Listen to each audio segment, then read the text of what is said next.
Y ahora, ¿el género gospel existe? Como género, sí. Entonces, bienvenidos a la segunda parte de este episodio de CRI Historia Podcast. Entonces, quedamos con finales de 1800, principios de 1900, la historia de la música, cómo estos grupos protestantes empiezan a generar un nuevo movimiento con la música. Pues ya finalizando el episodio anterior hablamos acerca de la música gospel, entendiendo el contexto de cómo nace la música gospel, ¿no? Tú hiciste mención de que toda esta música estaba influenciada por los africanos. Sí. Hablamos acerca de la esclavitud, sí, ¿verdad? De los negros en Norteamérica. ¿Y qué fenómeno se da? Para finales de 1800. Yo diría que entre 1800 y 1900 hay tres nombres muy importantes ligados a la música gospel. Que son protestantes. Que son protestantes. Correcto. El primero de ellos, Thomas Dorsey, que a finales de... Pues él nace ya prácticamente a finales de 1800 y fue como... por así decirlo, fue el arquitecto que comenzó a masificar la música gospel. Sí, como el que pone una estructura, una base. Es correcto, es el que pone la estructura, comienza a difundir la música gospel, a darle forma a la idea de la música gospel. Si tú, por ejemplo, vas a una iglesia norteamericana, pues de negros, por así decirlo, ¿no? Sí.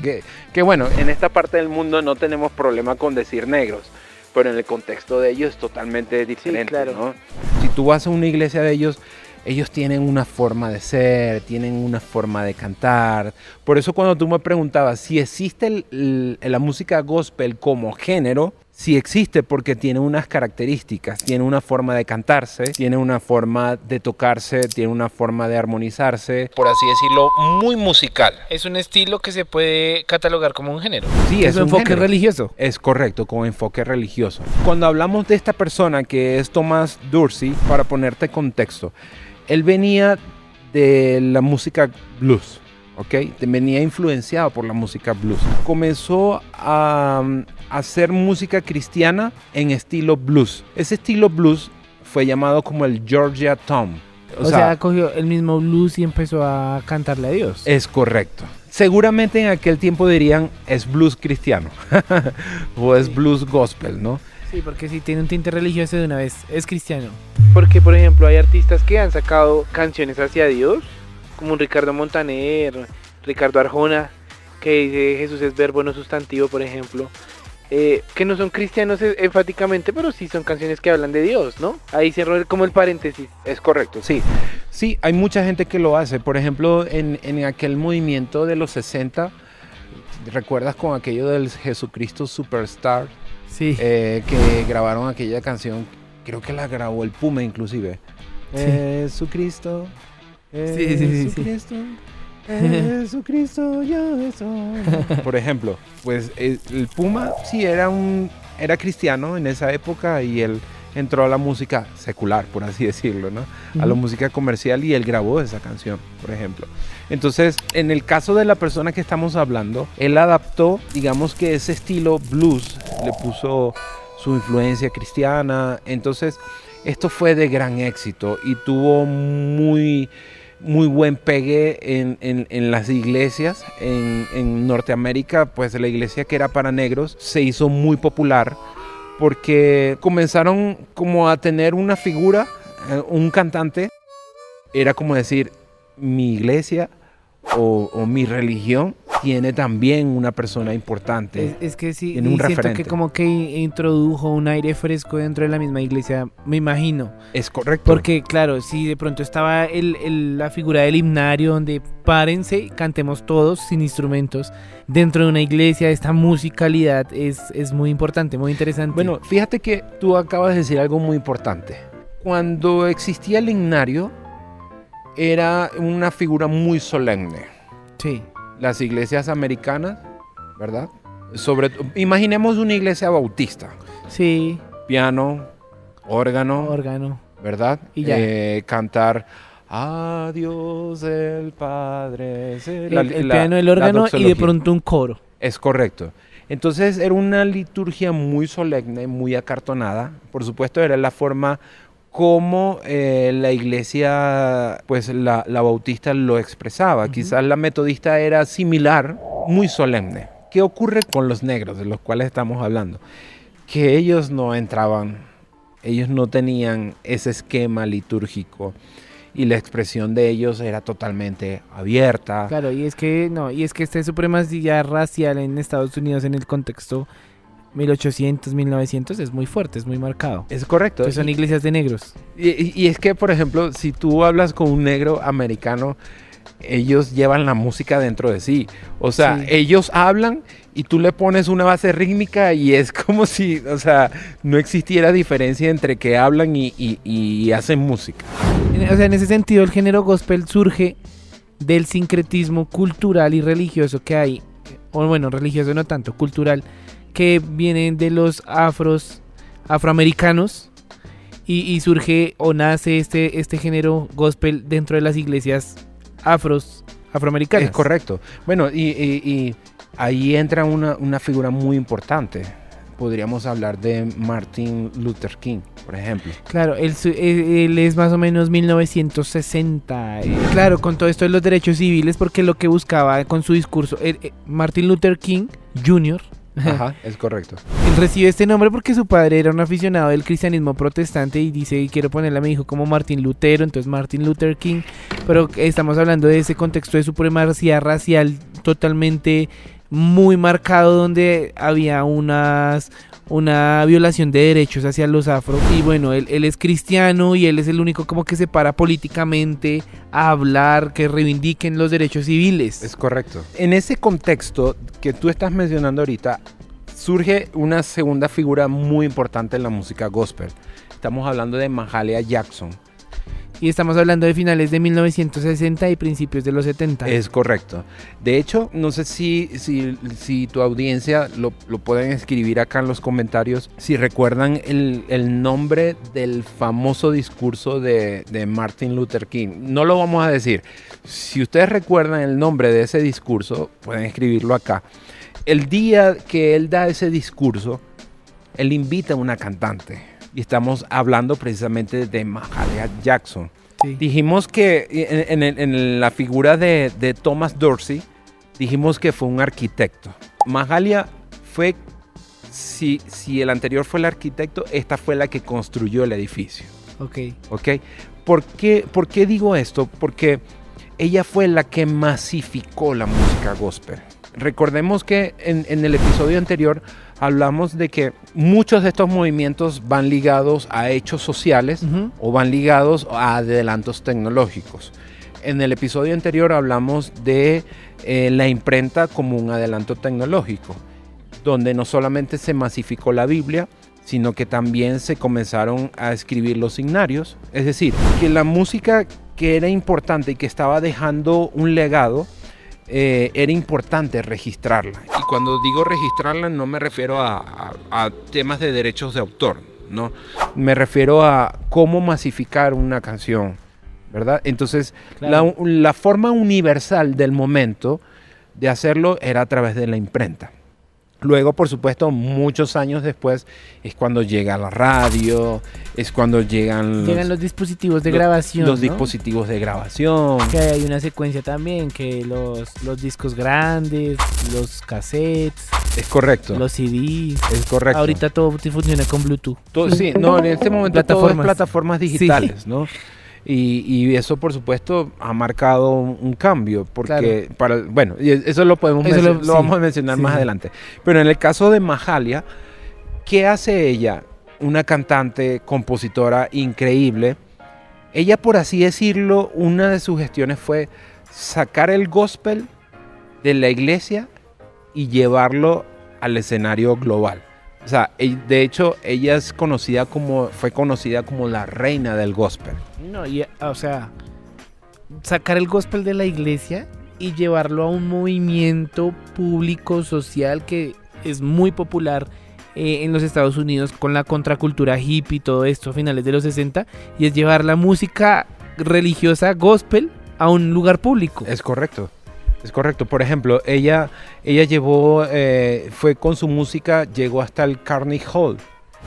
Este importante escenario lo llevó a diferentes festivales de jazz. O sea, imagina un festival de jazz donde se presente para la época. Estamos hablando de 1960, o sea, no estamos hablando de la época actual, donde había muchas pues ideas preconcebidas y había que ser muy cuidadoso con muchas cosas. Entonces, y en ese contexto también está como en auge toda esta música de los 50, de los 60, el rock and roll, el rock naciente, el pop. Bueno, los instrumentos eléctricos que empiezan a surgir. Correcto, ahí que mencionas, por ejemplo, podríamos hablar de una figura que venía de la música gospel y que pasa a la música comercial, que lo hablamos fuera de cámara, estamos hablando de Elvis Presley. Sí, él tiene grabaciones, ¿no? De música gospel. De Cuán grande es Dios. Correcto. Mi corazón. Correcto, él viene de allí. Claro. ¿Verdad? Entonces, en este caso, el caso de Mahalia Jackson, pues ella fue como que la que construyó el edificio gospel. Ok. Y fue la que masificó, fue la que lo hizo global, fue la que lo sacó de la iglesia, ¿verdad? Entonces, luego de ella viene una figura súper importante también dentro del gospel, que sería la tercera persona de la cual yo te voy a mencionar. Estamos hablando nada más y nada menos que de Andrew Crouch. Ok, Andrew Crouch. Él va después de Mahalia Jackson. Sí, va después de ella. 70-80. 70-80. De hecho, Andrew Crouch falleció en 2015. Hace 10 años. Ok, es una figura mucho más reciente. De hecho, si tú estudias la biografía de algunos artistas de la música cristiana a nivel global, y de otras figuras de la música, figuras importantísimas, muchos de ellos citan a Andrew Crouch como un referente. Te estoy hablando yo le he escuchado a Stevie Wonder decir, Andrew Crouch es mi influencia. CeCe Winans, ella dice, Andrew Crouch es mi referencia. Marcos Witt cita a Andrew Crouch como referencia. Whitney Houston, la fallecida Whitney Houston, citaba a Andrew Crouch como un referente.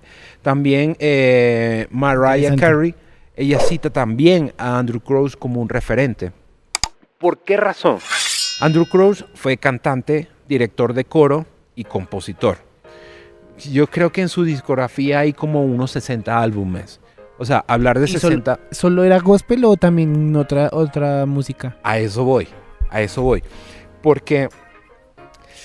Oye, Andrew Crouch llevó el evangelio a mucho más allá de la iglesia. Si ya Mahalia ya lo había hecho, ya había roto con ese mito, lo llevó a un nivel mayor, lo hizo hasta global. ¿Por qué razón? Por ejemplo, cuando tú escuchas una canción como Men in the Mirror de Michael Jackson, sí, el coro gospel que tú escuchas allí es el coro de Andrew Crouch. Bueno, Michael Jackson en su infancia también influencia gospel, ¿no? También. Hay una canción súper polémica de Madonna que se llama Like a Prayer. El coro que tú escuchas, de hecho, esa canción fue muy polémica porque inclusive ella canta en una iglesia, en una capilla. O sea, en el video lo hicieron en una capilla. Sí. El coro que tú escuchas allí es el coro de Andrew Crouch. Ok, y sabes que Michael Jackson y figuras como Michael Jackson y Madonna son muy polémicas para el mundo cristiano. Sí. Bueno, ya sabemos la historia, ¿no? Bueno, él llevó su coro y llevó ese sonido gospel afroamericano, lo llevó a hacer colaboraciones de artistas como estos. De hecho, hay un álbum que no lo consigues en plataformas. Lo consigues en YouTube por alguien que montó un video. Es un álbum tributo a Andrew Crouch y ahí cantan personas como Tay-6, que es una banda de música gospel cristiana vocal. Ahí canta CeCe Winans, canta Whitney Houston, canta también Stevie Wonder. O sea, es un álbum tributo a su música y ellos cantaron canciones de Andrew Crouch en eso. ¿A qué voy con la figura de Andrew Crouch? Andrew Crouch logró posicionar 40 de sus composiciones en himnarios. Por ejemplo, ¿has escuchado la canción que dice Adiós sea la gloria? Sí. Esa canción en inglés se llama My Tribute no recuerdo el nombre exactamente, pero esa canción es una de sus composiciones. Hace como un par de años me tocó escribir un arreglo Big Band para un artista que se llama Natalie Briseño. Y yo hice el arreglo en formato Big Band, full música. Una de las cosas que he sabido como productor y como arreglista es que la esencia del compositor está plasmada en su canción. Así como cuando de pronto tú cantas una canción y tú dices, esta canción tiene algo que, bueno, esa es la esencia del compositor plasmada en la canción. Y esa canción que yo arreglé y producí, me costó muchas lágrimas esa canción, porque tiene una fuerza, una energía increíble que es por supuesto la presencia de Dios. Sí. Pero la presencia de Dios se manifiesta de diferentes formas. Digo esto porque allí es donde hay que llegar al tema de los signarios, la figura de los signarios, ¿ok? Porque ¿qué ocurre? Para este lado del charco, como dices tú, cuando llegan los misioneros, ¿verdad? Ellos vienen con la Biblia debajo de un brazo, sí, y debajo del otro traían el himnario. Claro, no, de hecho los himnarios, los coros, muchos son traducidos del inglés. Es correcto. Me impacta mucho porque, bueno, mis abuelos son cristianos evangélicos desde... Uno se convierte en 1965 más o menos, él ya falleció. Y mi otro abuelo se convierte en 1976 acá en Colombia, con ese cristianismo traído de los misioneros protestantes. Y algo muy característico de mis dos abuelos, que uno murió de 95 y el otro ya tiene 82, es que en su casa al lado de la Biblia pues están los himnarios. Himnarios muy antiguos, por cierto, o sea, y traducidos. Si nosotros vamos a una iglesia cristiana colombiana, hablamos de una iglesia bogotana, en los años 70, te puedes imaginar que no había sillas como los auditorios. Habían bancas. Habían bancas que eran de hierro o de madera. De madera, y no habían instrumentos. No habían instrumentos.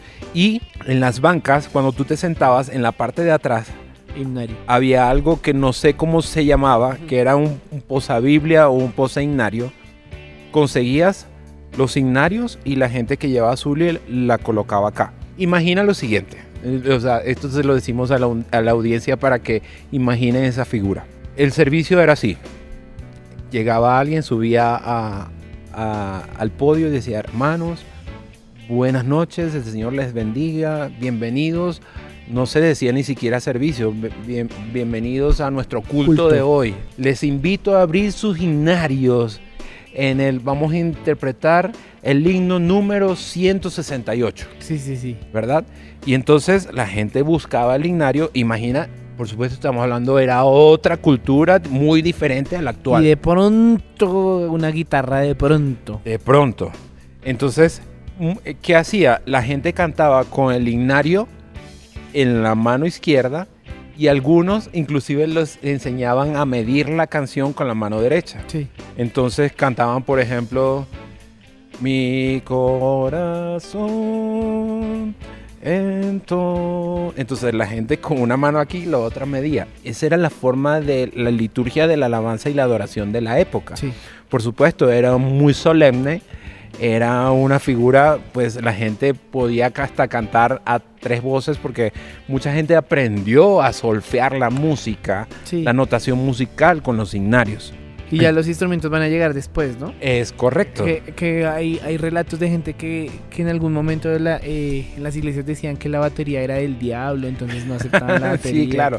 Que son los guitarristas, que no, que por este rock, que no, que son los rockeros. Es no. Correcto. Esto trajo consigo una transculturización. Una evolución, una transculturización, porque empieza también a meterse el rock. Es correcto. ¿No? Pero, ¿qué ocurre? Imaginemos esto, una iglesia en la costa, ¿verdad?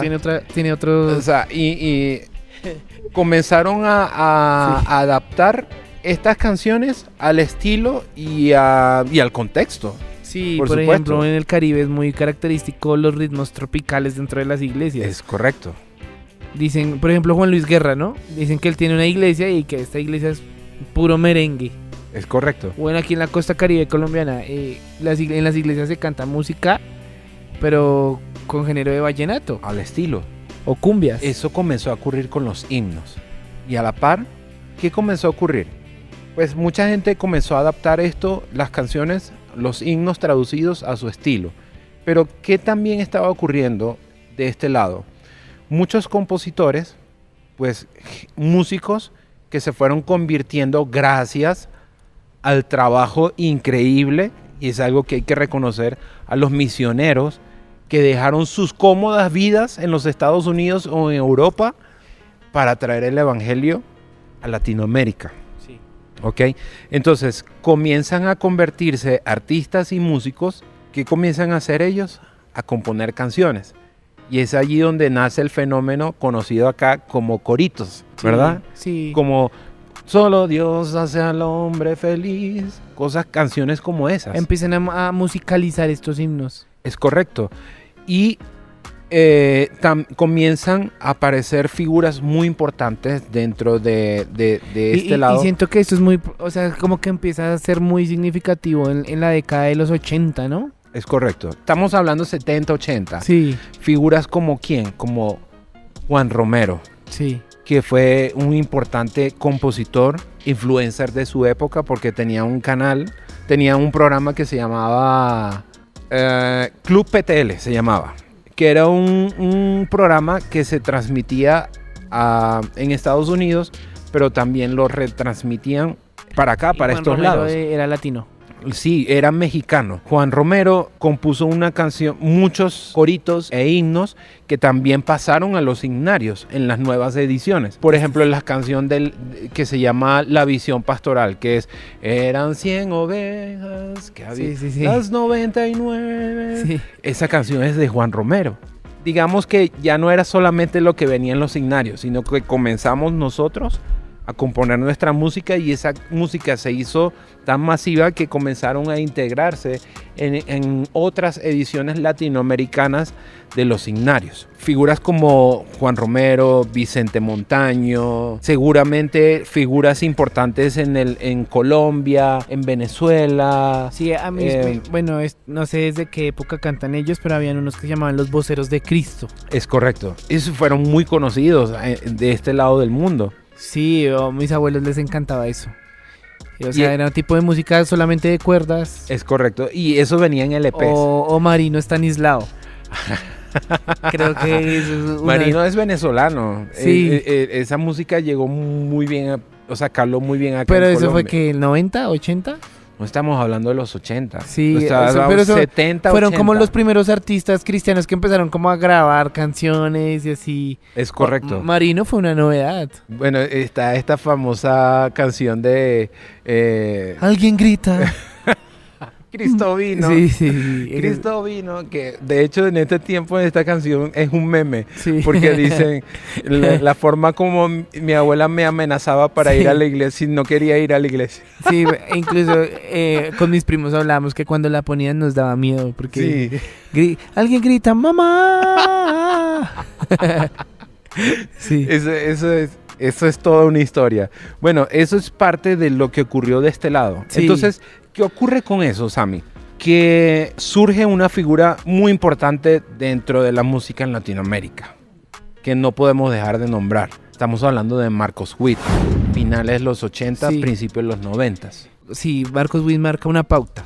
Correcto. Pero junto con él surgieron otros, ¿no? Alrededor, como en el mismo contexto. Es correcto. De hecho, en mi canal de YouTube hay un video que se llama La importancia de 1986 Sí. para la industria de la música cristiana. ¿Por qué?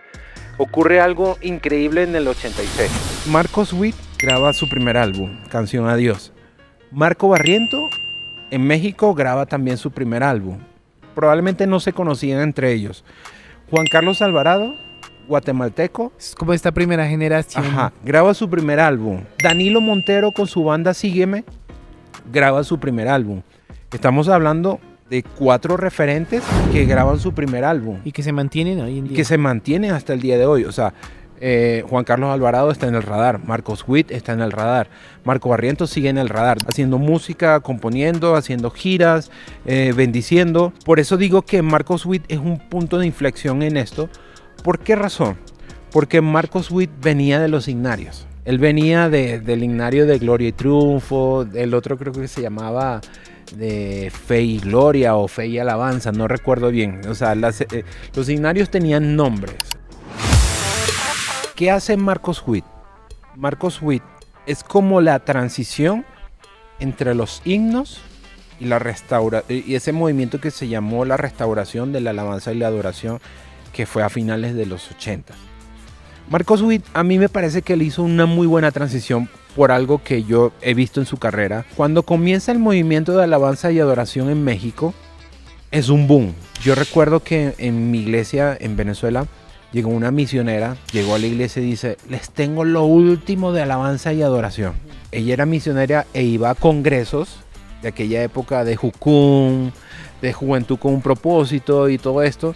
Y ella dice: les traigo lo último, esto es lo que se está haciendo a nivel mundial. Y trajo un cassette que decía Proyecto AA, que fue no fue el primer álbum de Marcos Witt, pero fue lo primero de alabanza y adoración, que o sea, fue algo que irrumpió en la escena y dejó una marca muy importante. De hecho, en este momento Marcos Witt acaba de grabar un álbum que se llama Legado y acaba de regrabar canciones de ese álbum. Con artistas emergentes de la actualidad, ¿no? Es correcto. Sí. Entonces, cuando Marcos Witt entra con este movimiento, y por supuesto, con él venía Marco Barrientos, Jaime Murrell, luego Danilo Montero, Juan Dani Carlos Berríos Alvarado, también entró por ahí. Bueno, Dani Berríos venía, fue primero que todos ellos. Eso hay que estar claro. Porque en el 82 ya Dani Berríos estaba grabando, y estaba grabando álbumes con orquesta. Es que en los 80 es como ese, no sé cómo decirlo, esa cumbre, ese el prime de prime, sí, totalmente, sí, totalmente. Sí, es muy, muy interesante. Entonces, ¿qué ocurre? Marcos Witt marca como una transición entre los himnos y este nuevo movimiento. Sin embargo, yo creo que él lo hizo muy bien. ¿Sabes por qué? Porque al entrar esto nuevo, se fueron quedando atrás los compositores y artistas de los himnos y de los coritos. O sea, estamos hablando de Juan Romero y toda esta gente. Él fue muy inteligente, él supo marcar una transición y supo honrar a esa gente, porque él grabó dos álbumes. Uno se llamó Recordando una misma senda y otro se llamó Recordando otra vez. Y era basado en las composiciones de estos. ¿Qué hizo? Tomó las canciones de esos artistas y las grabó, y en algunos casos hizo feats con ellos, como para honrarlos, reconocerlos y traerlos a esta nueva generación. Y es que esa es la cosa, porque es que siento que él abre brecha para otros. O sea, tras de que honra a los que habían hecho antes, lo que hace es también inspirar y abrir un nuevo movimiento, ¿no? Como, aparte con esto del Instituto Canción y... Es correcto. Como todos estos semilleros, ¿no? Sí, fueron muchas cosas que trajo el movimiento de alabanza y adoración liderado por Marcos Witt. Por supuesto, no está él solo. Con él estaba allí Coalo Zamorano, estuvo también Danilo Montero. Lo increíble de todo esto que te mencioné anteriormente, el año 86, es que increíblemente todos esos que grabaron sus primeros álbumes en el 86 colaboraron más adelante en los 90s, y yo creo que ninguno de ellos se daría cuenta que su primer álbum fue en el 86, y la importancia de los inicios de su carrera en ese año. Se dice que el año 1986 es uno de los años más felices de la humanidad, y se dice que la década de los 80 es una de las décadas más felices de la humanidad. Dicen los estudios por adelantos tecnológicos, lo que era la cultura pop y todo lo que esto influenciaba y permeaba sobre la sociedad. Por eso no es alocado esto que tú acabas de decir, que la década de los 80 fue como el prime de la música cristiana. Es por eso, porque todo va ligado a adelantos tecnológicos, a hechos sociales, a pues un sinfín de cosas que son importantes. Y bueno, y a partir de esto ya estos artistas como que se empiezan a consolidar en los 90, ¿no? Y al mismo tiempo empiezan a surgir como nuevas generaciones, hablando del mundo hispano, ¿no? Porque claramente en Norteamérica hay otra otra brecha que sí se conecta, pero hay muchos artistas que quizás se desconocen desde este lado. Sí, yo diría que el último punto de todo este recorrido que hemos hecho en estas dos entregas es acá donde irrumpe el fenómeno de las mega iglesias. Sí, porque pues sí, sino que surgen también artistas, por ejemplo, Alex Campos en Colombia es muy significativo, ¿no? Es correcto, claro. Jesús Adrián Romero, Marcos Witt, antes de este fenómeno de las mega iglesias, Marcos Witt también impulsa a otros como un Coalo Zamorano, que Marcela Gándara, el Lili mismo Goodman. Alex Campos que lo acabas de mencionar. Sí. Lili Jesús Goodman y Marcela Gándara en un momento súper pegadísimas. El grupo Jesús rojo. Adrián impulsa a Marcela Gándara, Marcos Witt impulsa a figuras como Alex Campos. Yo recuerdo que la primera vez que yo escuché a Alex Campos, la primera vez que fue a Venezuela fue a Maracaibo. O sea, Marcos Witt lo presenta en uno de sus conciertos. En ese tiempo, Rojo fueron el abreboca del concierto. sí. Luego canta Marcos Witt y Marcos Witt a mitad del concierto interrumpe y presenta a Alex Campos. Y él dice, un colombiano que, te estoy hablando de aquel tiempo como que cuando estaba haciendo al taller del maestro. Principios del 2000, Sí. 2003. O sea, estamos hablando de esa época. Entonces, pues una de las cosas que yo veo en figuras como Jesús Adrián Romero, en Marcos Witt, es lo que tú acabas de mencionar y quiero reforzar eso. Que no fueron artistas que solamente ellos tuvieron una vitrina, sino que prestaron su vitrina para que otros que también tenían el llamado pudiesen surgir y pudiesen tener la carrera que hoy en día tienen. Sí. Y gracias a Dios, muchos de ellos, por ejemplo, Alex Campos, es una persona que ha sabido llevar muy bien su carrera, su ministerio, se ha mantenido en el tiempo, porque muchos de los que iniciaron en aquella época ya hoy no están en el radar. Ya hoy no aparecen. Es ahí como llegamos a este punto que mencionamos anteriormente. Las mega iglesias tienen una característica, una visión, un color, una forma de letra, una forma de composición, un estilo musical, una marca, una forma de vestir. El primero que irrumpe a este lado es Hillsong. Sí, de eso Australia. quería mencionar, claro. Es que es una iglesia a nivel global y creo que para el 2003, 2004 empieza a surgir como este grupo musical Hillsong. Es correcto. Y ellos irrumpen con un discurso totalmente diferente. ¿Por qué razón? Los signos hablaban de un canto congregacional. El movimiento de alabanza y adoración de Marcos Witt hablaba de un canto congregacional. No hablaba de yo, sino hablaba de nosotros, ¿verdad? O sea, hablaba de una congregación. Pero ¿con qué irrumpe Hillsong? Con letras más personales, que eso hace, por supuesto, que conecte más con la gente de una forma individual. ¿Okay? De hecho, es una de las críticas que le hacen a estos movimientos, ¿no? Al worship hoy en día, ¿no? Sí, a los worship. Que todo es yo, me salvaste, todo es yo, me rescataste. Mi milagro, Sí. todo es, ¿me entiendes? Muy Sí. personal. Por eso digo que el fenómeno de la mega iglesia, pues hablamos de Hillsong, hablamos también de Elevation Worship en Estados Unidos. Pero ese, digamos que se ha levantado más los últimos años, Es ¿no? correcto, también Bethel en los Bethel últimos Church, años. Planet Shakers. Planet Shaker. Porque, ¿qué ocurre con todo esto? Casi que la iglesia es como un sello discográfico. En ¿verdad? Latinoamérica su presencia. Su presencia tiene mucha influencia en Latinoamérica, es correcto. Sí. En Colombia es increíble, o sea, yo cuando llegué acá, cuando yo En Colombia llego a también está G12, ¿no? G12, pero no sé por qué razón quizás en los últimos años G12 quizás no tiene el mismo impacto, no sé, quizás hubo algunos cambios. Ahora cambiaron, Sí, se ya. llama Somos Uno. Ajá. Se acabó G12 y ahora el O sea, grupo es ojo, Somos Uno. nos referimos a la marca musical, no a la iglesia, ojo, ¿no? Sí, creo que ahora somos uno, pero ya el grupo G12 sí, ya están como independientes. Por ahí está Fernando Ramos así aquí en Colombia, Johan Manjarres por ahí. Sí. Ok, entonces sí, por ejemplo, vemos, ahora que hablas de su presencia, tiene una influencia muy increíble. De este lado tiene un estilo marcado, tiene un estilo diferente. De hecho, escuché algunas cosas de su presencia y han cambiado en los últimos años el estilo. Eso es parte también de evolucionar, Y su ¿no? primer de crecer. disco fue como 2012, 2013. La verdad, de su discografía la desconozco, pero sí tiene algunas canciones que a mí se me han marcado y me han acompañado en momentos muy importantes de mi vida. Me encanta sobre todo que es gente joven, es un estilo fresco y de alguna forma influencian sobre otras iglesias, en otras ciudades, en otros países.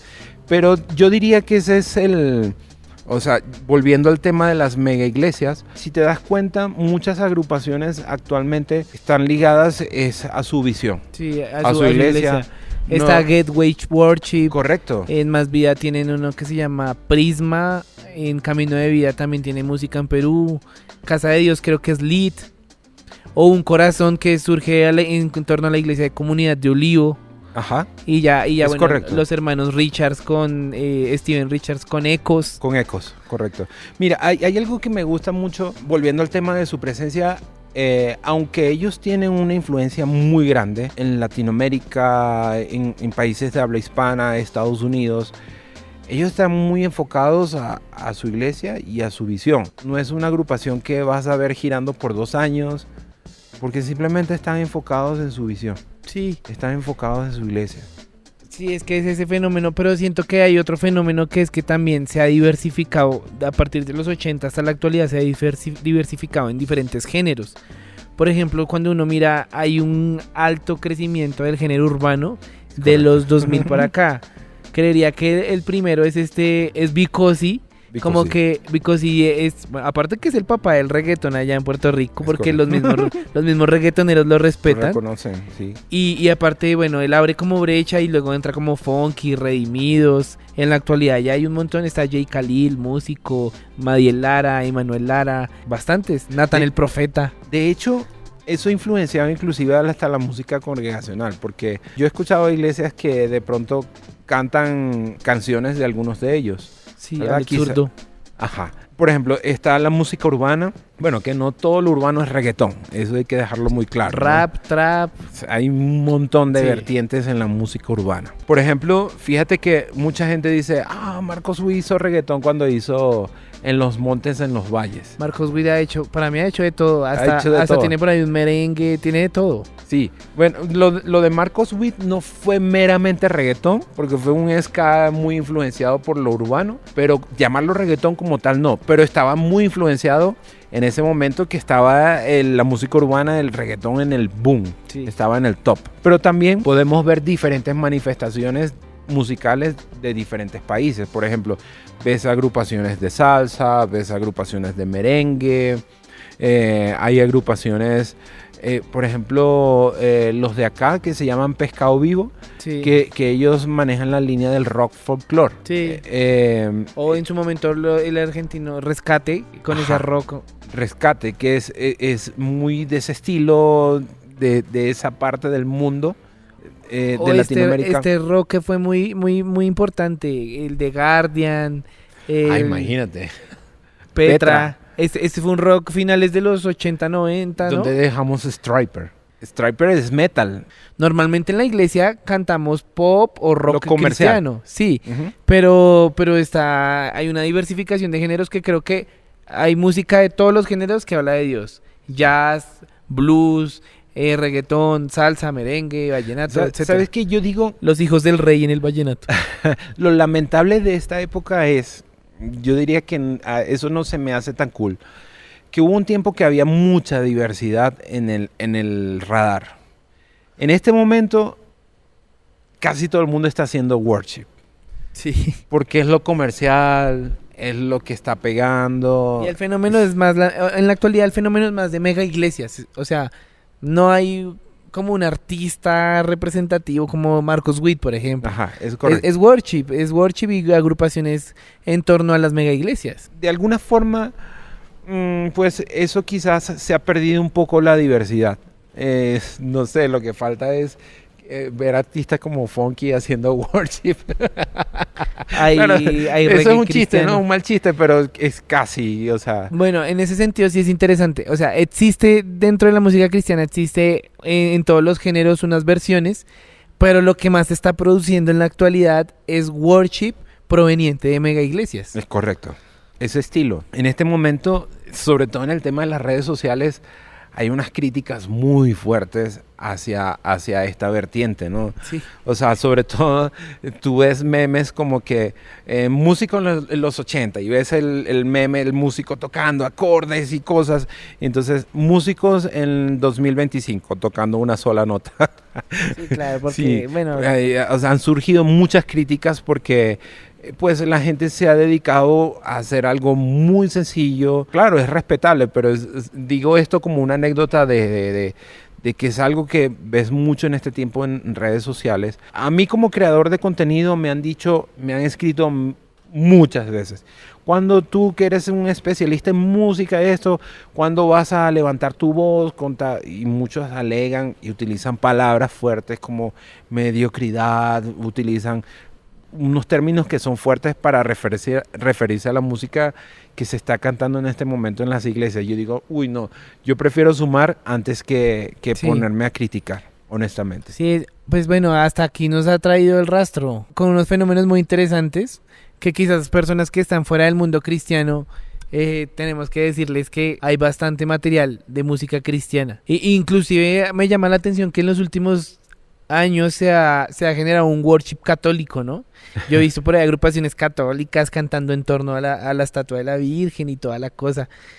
O me llama la atención uno estar por ahí en la calle y pasando por alguna parroquia católica y escuchar alguna canción de Jesús Adrián Romero o Marcos Witt, que nació en un contexto protestante. Es correcto. Pero pues el catolicismo lo ha abrazado. Sí, porque de alguna forma creo que lo que ha ocurrido en la industria de la música cristiana, por así decirlo, ha habido una evolución brutal. Sí, es que hicimos la tarea, ¿no? Hicimos sí, todo el... Es correcto, y eso ha influenciado otras corrientes, y es bien porque es parte del llamado. Claro. O sea, es parte de lo que tenemos que hacer. Sí, hay muchos grupos. Living, Barak, etcétera. O sea, demasiado. Alguna vez escuché a un cura que decía que los protestantes no podíamos hacer nada sin la música. Pero es que creo que la música ha evolucionado de una manera tan trascendental que no podemos dejar de usarla. Claro. Ahora, por otro lado, a mí me llama la atención que a veces hay muchos artistas, llamémoslos seculares, que tienen un origen cristiano, un origen eclesiástico, un origen dentro de una iglesia, de todos los géneros, y a veces se desconoce. Eso me llama la atención porque la iglesia sí produce artistas, inspira este talento musical. No sé, mencionemos algunos. A mí me llama la atención, por ejemplo, en la parte del reggaetón en Puerto Rico, que aparte del gueto y del barrio y de todo esto, que la mafia, ellos en el fondo reconocen a Dios en muchas entrevistas. Muchos reggaetoneros han reconocido a Dios y muchos se han venido convirtiendo, nomás Daddy Yankee. Entonces mencionemos algunos de estos artistas que han venido como en este momento, por ejemplo, Nacho.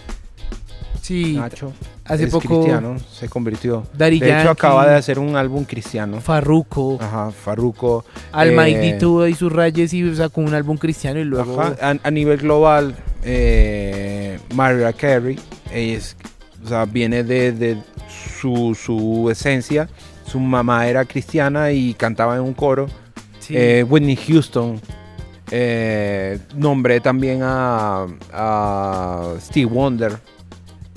Si vamos más atrás, Elvis Presley tenía sus orígenes eran de la música gospel. Michael Jackson, Justin Bieber, Katy Perry. O sea, hay un montón, pero es que hay que entender que muchos de estos artistas tienen una profesión y ejercen una profesión. Algunos de ellos, inclusive en silencio, en lo secreto, ¿verdad? Son cristianos. Solamente ejercen su carrera. O tienen un contrato y tienen que seguir produciendo música. Es correcto. Porque es como el abogado, ¿me entiendes? Sí, está haciendo música, pero pues en el fondo su creencia es Cristo. Es correcto. Sí, hay que dejar muy claro que sí, es cierto que muchos pierden el camino con la carrera y se alejan de Dios. Pero no es la mayoría de los casos. Sí, hay muchos que se mantienen. Muchos casos de esta música de planchar que se convierten al cristianismo, ¿no? Es correcto. Como Leodán. Por ejemplo. El Puma. Mira, mi mamá, yo tengo fotografía de mi mamá haciéndole coros al Puma en Venezuela. Porque el Puma estaba muy ligado a la música cristiana en Venezuela. Sí. Y él grabó canciones cristianas y tiene álbumes cristianos y y bueno, o sea, es parte de su esencia. Muy interesante todo este rastreo que hicimos y en cierta manera, pues como historiador a mí me gusta el tema porque es una manera de analizar lo social, o sea, una forma de aplicar las ciencias sociales que es como mi especialidad. No soy experto en música, pero creo que aquí hicimos una buena combinación en este... musicólogo y el historiador.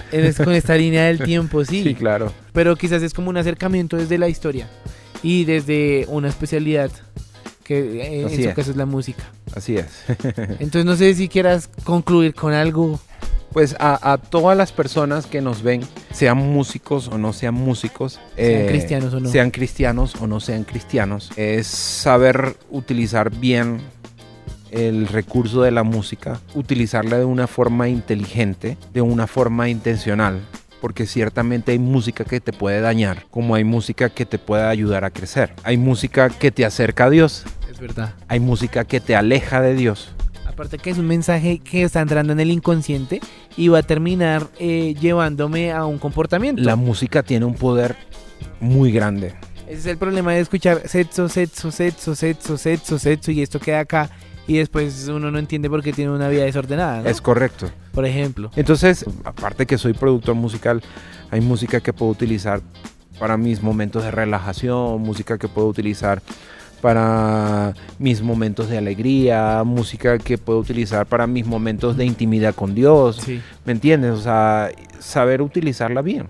Porque acompaña. Porque Dios hizo la música como parte de nuestra calidad de vida. Sí. Como para utilizarla culturalmente. De acuerdo. Entonces sería lo que dejaría a tu audiencia hoy. Ok, no, muchas gracias por estar acá, por venir. Espero que esto sea de agrado y que sirva este contenido para que muchas personas se edifiquen. Y bueno, esto fue sobre historia del cristianismo en cuanto a la música, o sea, la historia de la música cristiana. Y hablamos de todo un poco. Quisiéramos profundizar en muchas cosas más, pero el tiempo no nos da, el presupuesto no nos da. Vamos a ver si conseguimos más seguidores. Muchas gracias por apoyarnos. ¿Cómo te encuentran en las redes sociales y qué contenido colocas? Pues mi contenido es meramente de música. Mi marca se llama Los Genios Detrás de. Y me consiguen en cualquiera de las redes sociales como @SilvioMusicVE. Así me consiguen.